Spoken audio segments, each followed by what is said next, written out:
చేసుకుంటా, నేను పెళ్లి చేసుకుంటానని 3 సంవత్సరం వెంబడబడి 3 సంవత్సరాలకు ఆమెను కన్విన్స్ చేసిండంట. చేసి అప్పటి నుండి రిలేషన్లో ఉన్నాడు. ఇప్పుడు 4 సంవత్సరాల నుండి వాళ్ళు సపరేట్గా రూమ్ తీసుకొని ఉంటున్నారు. ఇక ఎప్పుడు గొడవలు పడుతూనే ఉన్నారు. ఇక ఇట్లా గొడవలు పడి మొన్న 26 నాడు మా కూతురు, నాన్న నేను ఆయనతో ఉండలేను, నువ్వు వచ్చేసి రూమ్కు మాట్లాడటానికి అని చెప్పింది. నేను ట్యూన్ వేసుకుని నేను వెళ్ళిపోతా డ్యూటీకి, నువ్వు వచ్చి ఆ పూర్ణచంద్రతో మాట్లాడు అని అంటే నేను సింగిల్గా మాట్లాడినామా, నువ్వు ఉండు, మీ ఇద్దరితో కలిసి నేను మాట్లాడతా అని చెప్పి ఇంటికి వచ్చేసి కూతురుతో ముందు మాట్లాడితే నాన్న ఇక నేను ఉండను, కరెక్ట్గా నిర్ణయం చేసేసుకున్నా, మళ్ళీ నువ్వు ఆయనతో మాట్లాడేటప్పుడు మళ్ళీ నువ్వు అడ్జస్ట్ చేయడానికి నువ్వు ప్రయత్నం చేయొద్దు నాన్న అని అన్నది. సరే నీ ఇష్ట ప్రకారంగా నా అమ్మ అని చెప్పినాక ఈమెతో మాట్లాడిన తర్వాత ఆయనతో పూర్ణచంద్రతో నేను బయట కూర్చొని మాట్లాడినాము. ఆ టైంలో మా కూతురు కూడా వచ్చి కూర్చున్నది. నేను అతన్ని ఫస్ట్ టైం చూసిన. వీళ్ళ ఏది సంబంధాన్ని మేము అంగీకరించలేదు, మేము భార్యాభర్తలను అంగీకరించలేదు. అది అందుగురించి ఏంటంటే ఆయనను ముఖం కూడా చూడలేదు గతంలో ఎన్నడు. నేను మొన్న 26 నాడే మాట్లాడేటప్పుడు చూసిన. ఆ కూర్చుండగానే ఏమని చెప్పిండు, అంకుల్ నేను 5 సంవత్సరాల నుండి మేము కలిసి ఉంటున్నాము,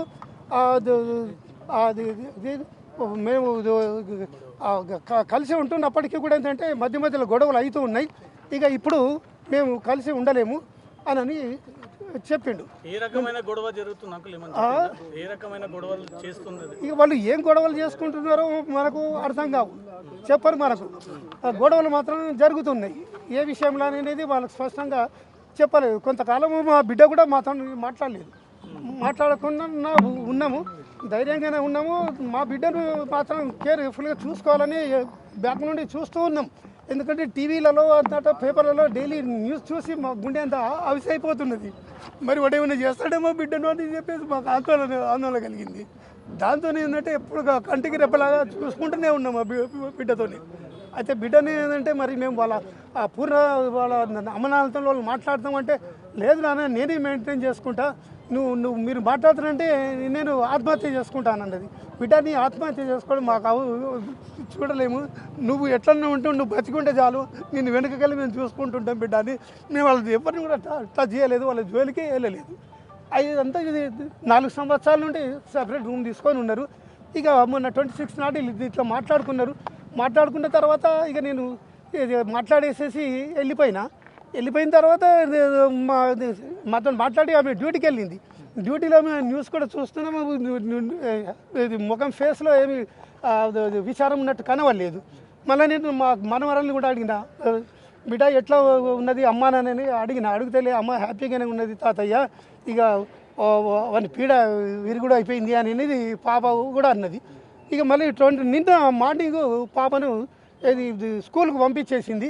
స్కూల్కి పంపించిన తర్వాత ఈమె డ్యూటీకి పోతున్నదని అనుకున్నాను. నేను ఇంట్లో ఉంటుందని నేను ఎక్స్పెక్ట్ చేయలేదు. డ్యూటీకి పోతుందని అనుకున్నాను.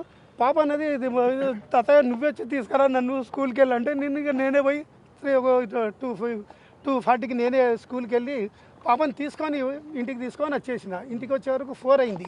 అయితే అప్పటికే నాకు టీఆర్ఎస్ భవన్ దగ్గర నుండి ఫోన్ వచ్చింది. టీఆర్ఎస్ భవన్లో నాకు షాప్ ఉన్నది, కండువాలది, బీఆర్ఎస్ కండువాల షాప్ ఉన్నది. కేసీఆర్ పార్టీ పెట్టిన రోజు నుండి నేను షాప్ పెట్టిన. భవనం కట్టిన తర్వాత నాకు సపరేట్ రూమ్ ఇచ్చిండ్రు, ఇప్పటికీ నాకు ఉన్నది. అయితే అక్కడికి వెళ్ళి ఫోన్ రాగానే నేను పాపకు బేటా నేను ఆ కండువాలు ఇచ్చేసి వస్తాను, నువ్వు ఇంట్లో ఉండని చెప్పేసి రామ్నగర్లో ఇంటికాడ దింపేసి నేను వెళ్ళిపోయినా. వాళ్ళకి పోయి ఇచ్చేసి తిరిగి వచ్చే వరకు 6 అయింది.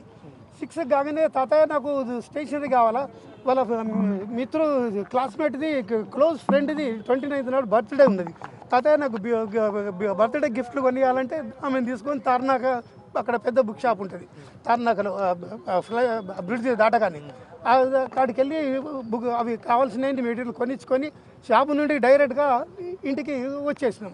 ఇక అప్పటికే ఏంటంటే చాలా ఆలస్యమైంది. అమ్మ ఇంట్లోనే ఉన్నది తాతయ్య అనంటే నేను గేట్ దగ్గరనే దింపేసి బెటా నేను మళ్ళీ కలుస్తా, మరి నాకు అర్జెంట్ పని ఉందని చెప్పేసి నేను వెళ్ళిన. కరెక్ట్గా నేను 8 o'clock దింపిన అక్కడ. నేను కొద్దిగా దూరం పోగానే ఒక 15 నిమిషాలకు పాప నాకు మళ్ళీ ఫోన్ చేసింది. తాతయ్య అమ్మ డోర్ తీస్తలేదు అని చెప్పింది. చెప్పగానే ఏంటంటే నువ్వు వెనుకకు రా తాతయ్య అనగానే వెనుకకు వచ్చినా నేను వచ్చేవరకు 8:30 అయింది.